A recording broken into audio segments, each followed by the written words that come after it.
kesempatan kali ini kita akan belajar di mata pelajaran Pendidikan Agama Islam dan Budi Pekerti pada fase C kelas 5 bab 3 dengan tema menyayangi anak yatim.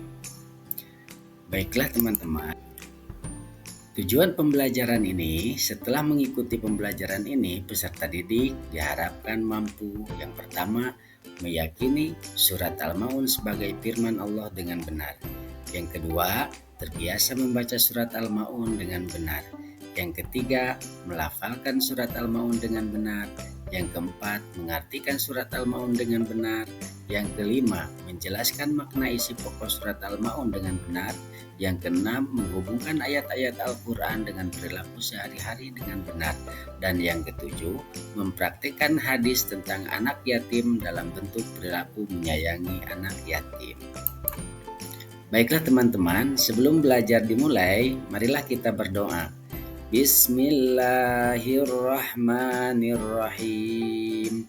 Allahumma inni as'aluka rizqan thayyiba wa ilman nafi'a wa amalan mutaqabbala.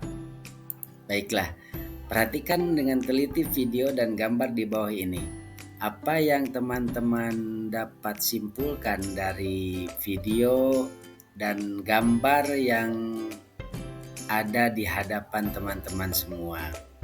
Kalau sudah, baiklah kita akan mulai yang selanjutnya. Baiklah teman-teman, kita lanjutkan dengan membaca surat Al-Maun dengan baik dan benar. Baiklah teman-teman, marilah kita membaca surat Al-Maun. Ikutin setelah Bapak. Bismillahirrahmanirrahim. Baik, baca. Ara'aital ladzi yukadzibu biddin. Bagus. Fadzalikal ladzi yad'ul yatim. Bagus. Wala yahuddu ala ta'amil miskin. Baik. Fawailul lil musallin. Kita lanjutkan.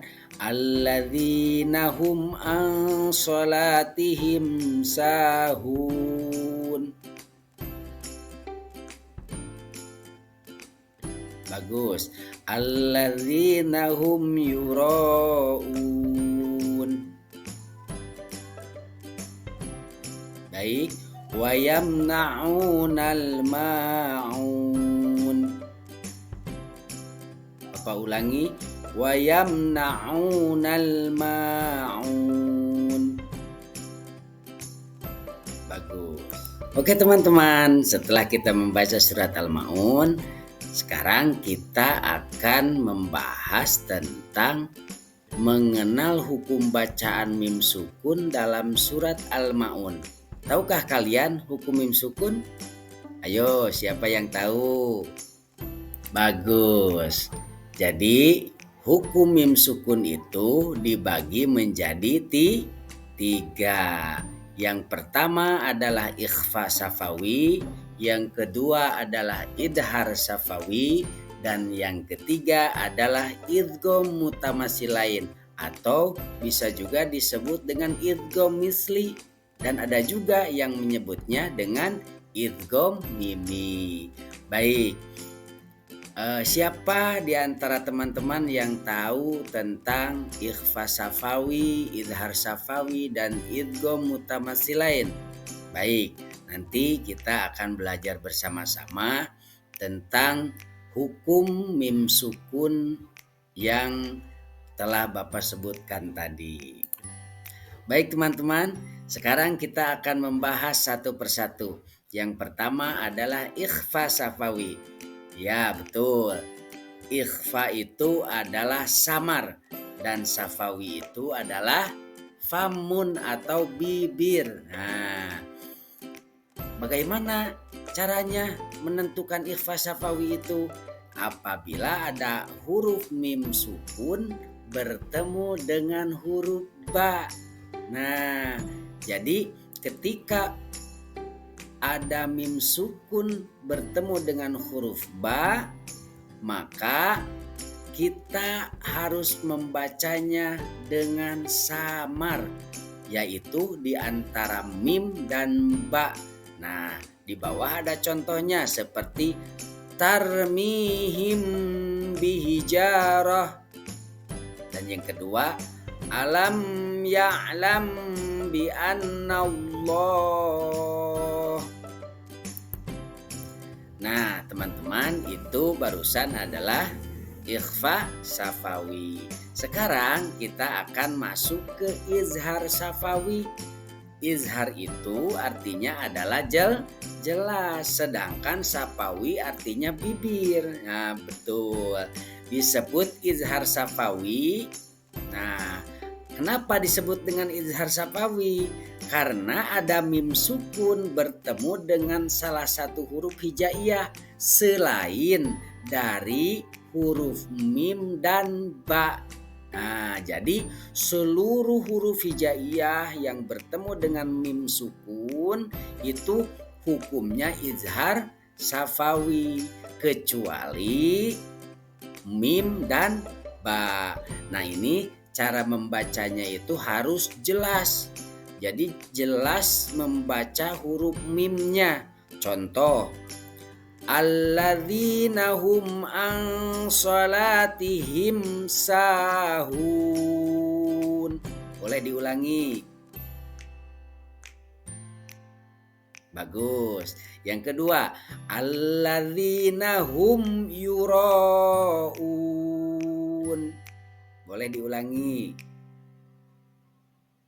Bagus. Jadi teman-teman, ketika ada huruf mim sukun bertemu dengan huruf hijaiyah kecuali huruf mim dan ba, itu hukumnya adalah izhar syafawi. Bagus.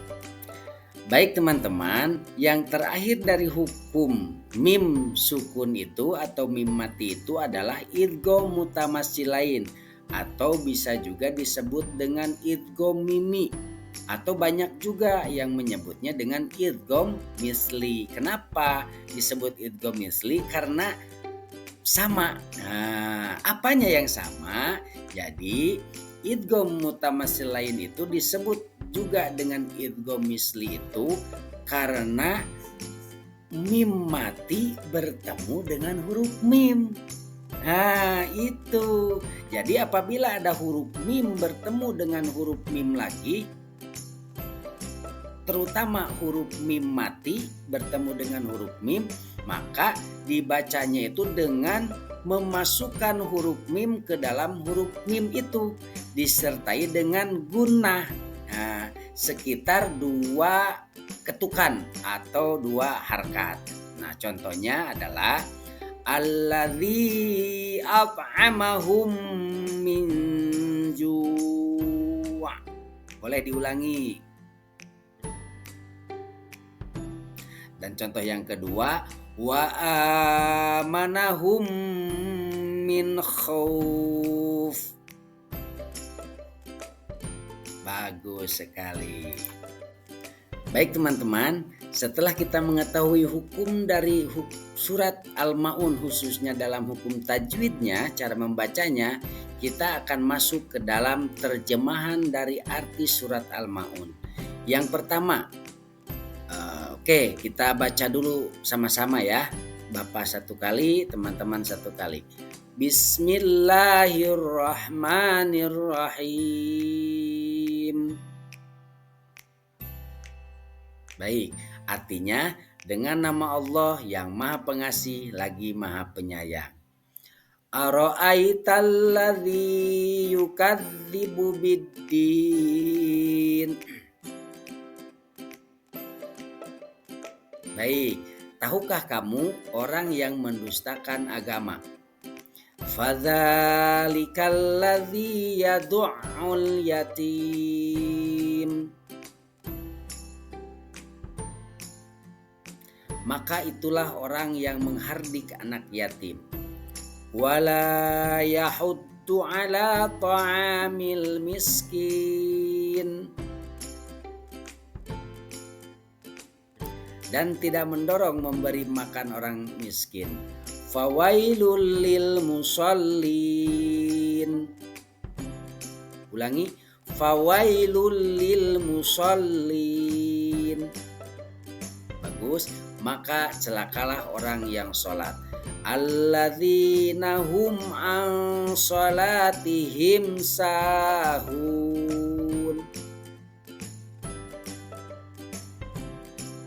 yaitu orang yang lalai terhadap sholatnya.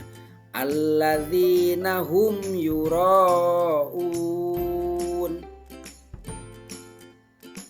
yang berbuat riya. Wa yamna'unal ma'un,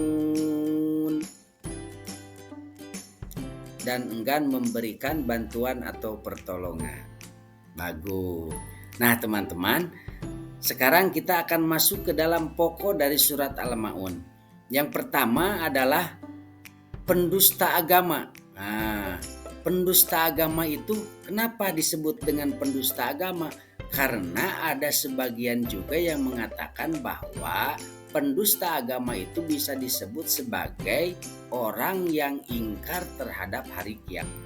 Nah, teman-teman, pada ayat kedua ini menjelaskan bahwa pendusta agama itu adalah diantaranya orang yang suka menghardik anak yatim.